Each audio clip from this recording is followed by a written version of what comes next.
freaking love this theme.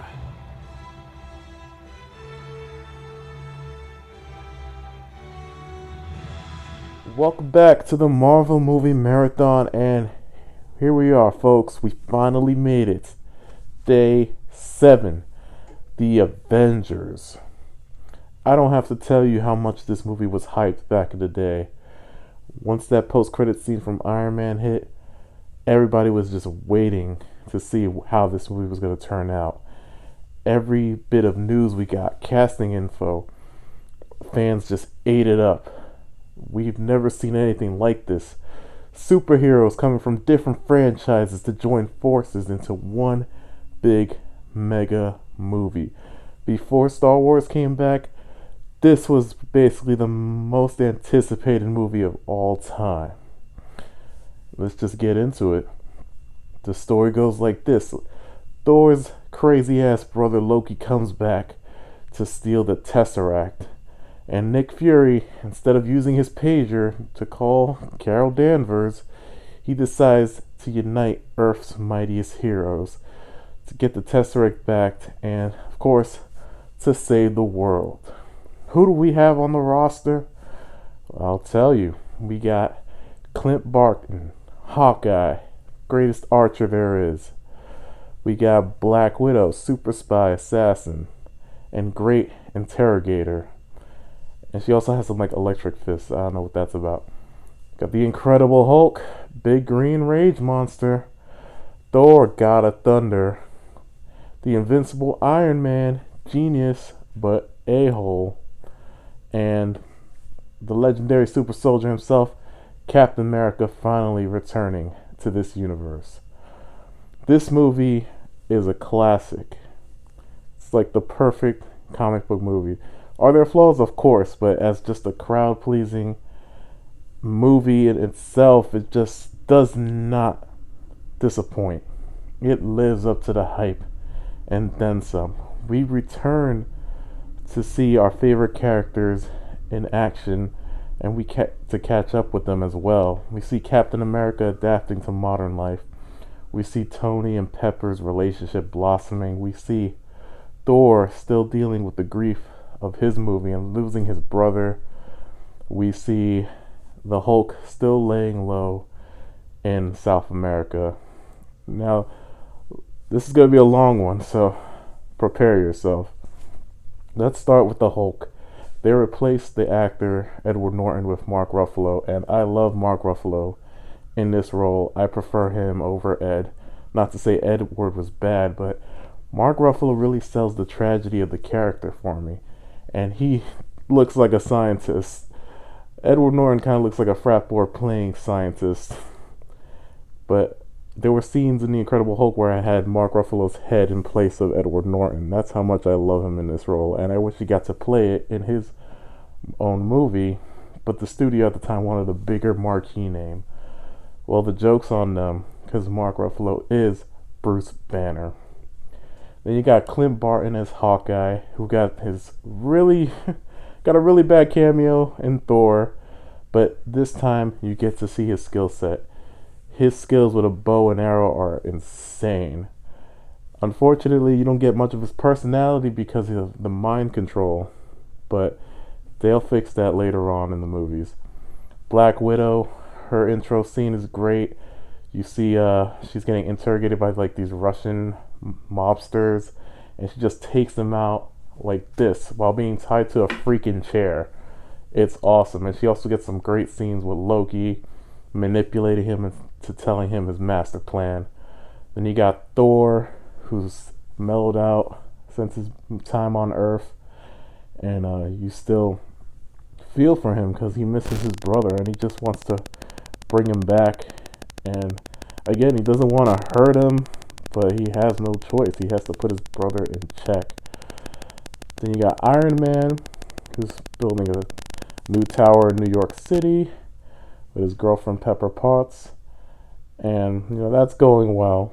And Captain America, you can tell he feels out of place in this world. And he really sells the isolation of being a man at a time. All these characters on their own are great, but when you put them together, it just it's like when you go to a fur con and throw a room party and all your favorite friends show up and you have your friends of your friends interacting with each other, and it is great. It's like a party. This movie is like a party for all those people that saw the solo joints, and now we get to celebrate. This is a celebration of what the MCU has created thus far in this universe.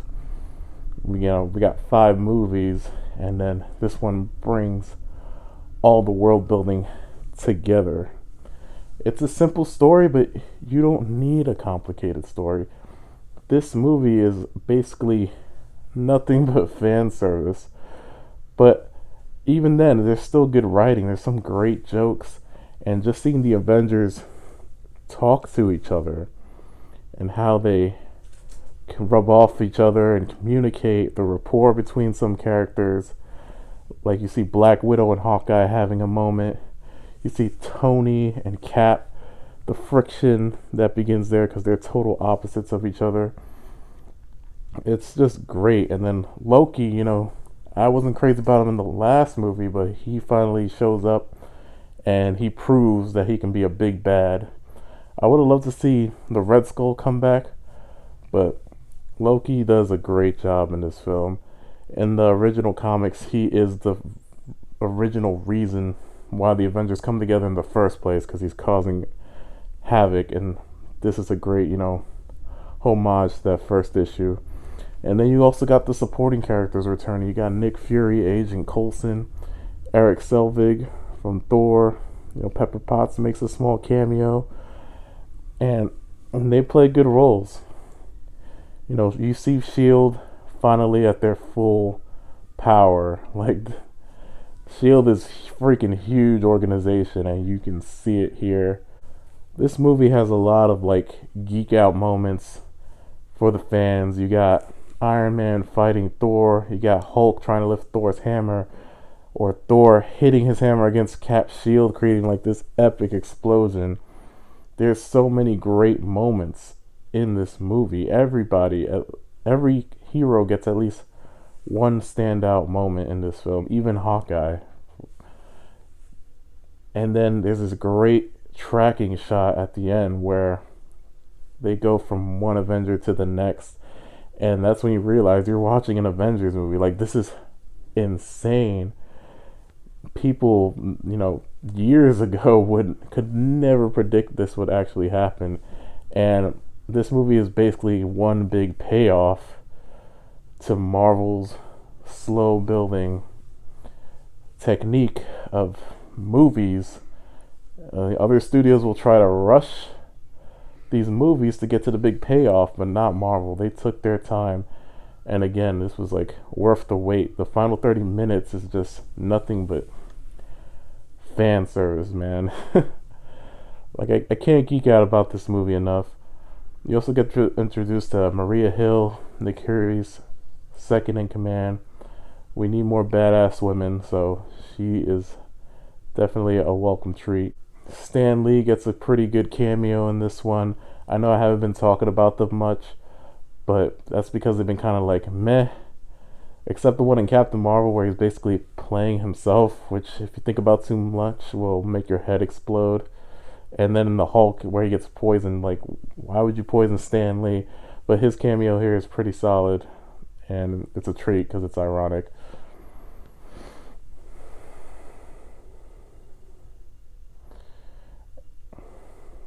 I think the heroes get pretty fair amount of screen time. No one really gets overshadowed. I mean, Robert Downey Jr. is on the top when it comes to the cast list, but even he has to share the spotlight with the other Avengers.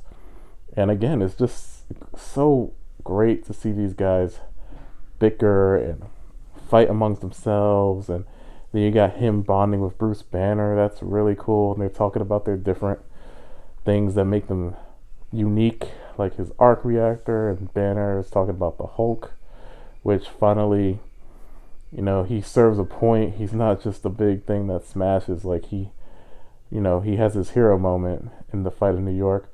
Iron Man also gets his big hero moment, which I think in his last two movies, he's basically fighting for himself most of the time. He's not really saving people. He's usually just trying to save his ass. But this time, he actually has great character growth when he takes the nuke. It's about to hit New York City, and he takes it through the wormhole and blows up the giant, like, big alien spaceship. You know, that was a great moment for him, and it also plays a big role in his next movie. If I had to nitpick a few things, and these are like really small nitpicks, it would be like, where's War Machine? It would have been nice to have a line of dialogue explaining where he was. I think there's a comic that does that, but, you know, in the movie, there needs to be an explanation. And also, when the big alien ship explodes, all the ground forces, they just turn off. So are they run on power?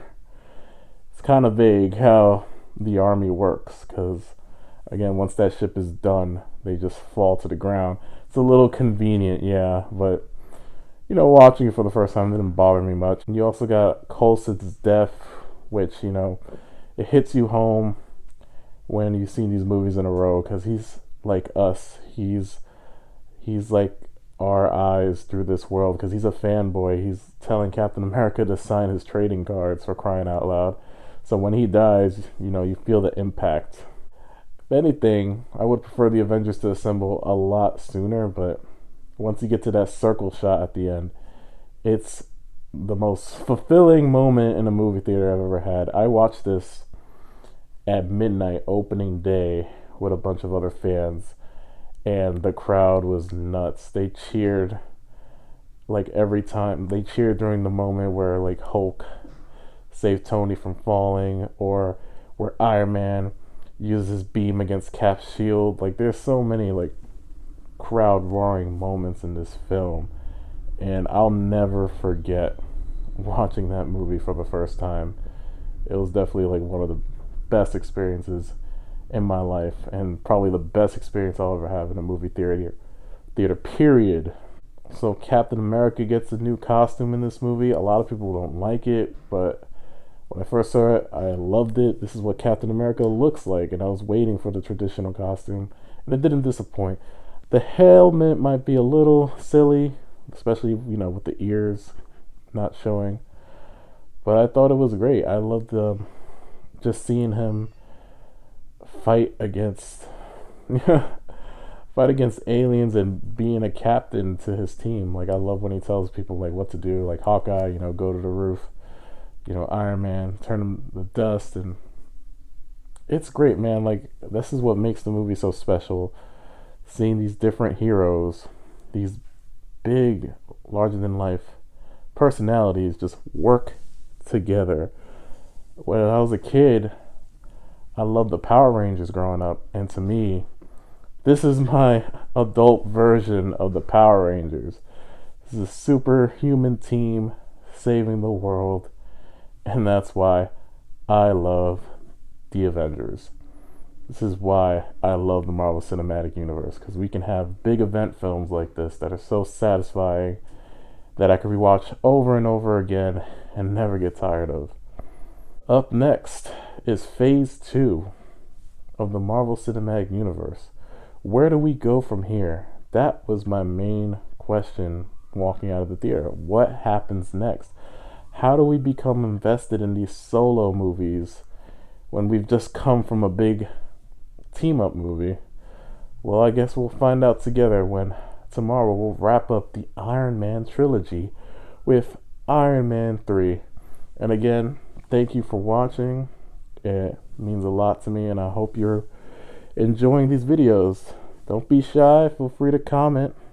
I would love to interact with you guys as well. Take it easy, guys. I almost forgot to talk about the post-credit scene. Who the hell was that purple guy?